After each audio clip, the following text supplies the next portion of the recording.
No one knew that I was a sex addict until the company's team building exercise. I had forgotten to bring my medicine along for that night and was assigned to a tent with a male colleague. I was in tears as I climaxed right before his eyes, and now that there was no turning back, my impulses spiraled further away from control. Due to my addiction, my heart had been pounding the moment the supervisor came and told us we were staying the night at the hot springs. If I even had an instant of skin contact with a man, my libido would flare up in minor cases, and in worst cases, I would straight up get an orgasm. I had never told anyone because it was just so embarrassing, and when I was younger, I had presumed I'd simply get better once I was an adult. That was until I realized the symptoms were getting even more out of control, and there was that one time I almost moaned out loud in public.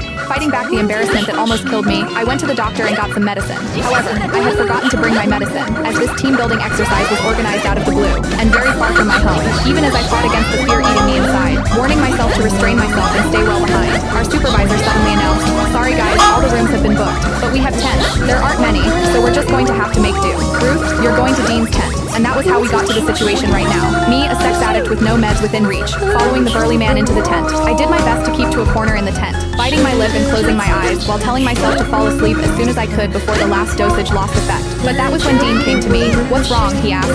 I could feel his body warmth from my back, and my skin was already crawling. "Nothing. I'm fine. Please, just stay away from me." But even as the stimulation extended from my skin to the rest of my body, I knew the pain was coming. I checked my phone and only saw that it was midnight, 6 hours since I had last taken my pills. It was losing effect soon. Soon my whole body was shuddering, while there was a warm stream gushing out between my legs. I kept my head buried between my legs and did my best not to look at Dean. People would mock me for being a skank if they noticed my condition, and I couldn't bear to stay in the company at that point. Meanwhile, Miles Hendricks, the other colleague in the tent, was already snoring out loud. I kept clenching my knuckles, my own nails digging into my palm. The pain calmed me somewhat, and I told Dean, "Sorry, I'm not distancing myself. I'm just not feeling well." Never could I have expected Dean to move toward me without another word, reaching out with his large warm palm and pressing it over my forehead. Even as he held his palm steady, I found myself staring at his chest and nothing else. I could also see that distinct collarbone and chiseled chest under his shirt. I seemed to tighten at the very next second, and orgasmed amid my embarrassment, and the ensuing moan could barely be stifled. Worst of all, I was trembling even worse after I orgasmed, and Dean could clearly feel me shaking. "That's strange.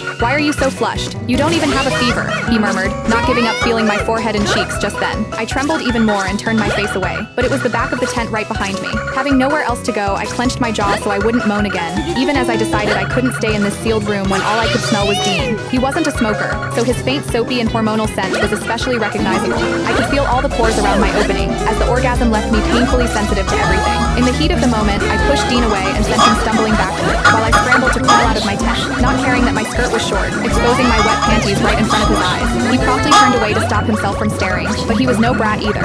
Seemingly struck with a thought, he followed me, even as I lost control over my body. The fire in my loins was ablaze, and I had never felt libido this violent. All I could think about was Dean's collarbone under his white shirt, his Adam's apple, his healthy-hued skin, and even his warm palm. At that point, I had barely made a few more steps before I dropped to my knees, my sex drive overwhelming me to the point I couldn't feel my knees painfully hitting the ground. Dean promptly chased me down, trying to keep me on my feet while asking, "What's wrong?" I somehow had this feeling that if anyone else had fallen sick and dropped on his knees, he wouldn't hesitate to help them. He was usually quiet back at the office, but also always very reliable. But the more helpful he was now, the more skin contact we would have. Even as the stimulations in my body got worse, I could feel my own legs stiffening, the waves of thrill keeping me off my feet. I did my best to stay quiet, or I'd have no explanations if someone was woken up. I bit my teeth as I wrapped my arms firmly around his waist, leaning on him to stand. It was the first time I had ever touched a man this intimately, and I didn't care that I was pressing my breasts against him, as I kept inching upward to his chiseled abs. Even then, my mind could almost be blank. Nonetheless, Dean kept me on my feet and walked over to the gazebo beside the hot springs.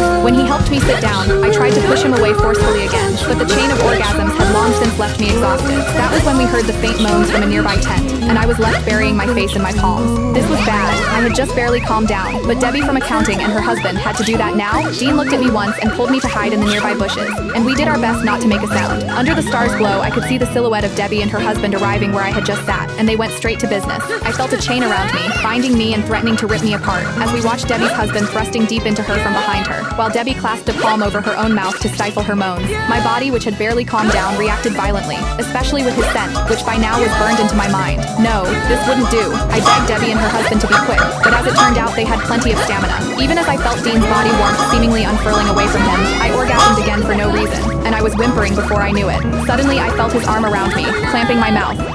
I gasped as he almost pulled me into his arms. His heartbeat and his pectoral muscles were all igniting my libido. Shush, he hissed to keep me quiet nonetheless. Even as I nodded feebly, I started trembling in his arms. He could see my distracted gaze under the moonlight, and remembering my wet panties that he had glimpsed earlier, he soon understood. I tried to free myself from his arms, but I also had to restrain myself in case Debbie and her husband noticed. And while I did, I orgasmed repeatedly, the stimulation almost making me pass out. There was no telling how long had passed when Debbie and her husband from finance were finally satisfied and returned to their tent. Dean lifted his palm off my mouth too, and I was gasping for air as he did. But while I should have distanced myself, he was suddenly all I could think about. I was reluctant and powerless to leave him. Ruth Singer, are you wet? I leaped away from his embrace when I heard that, only to inadvertently brush against the bulge between his legs. I didn't even need to feel it to notice that astonishing girth. Flustered, I denied it nonetheless.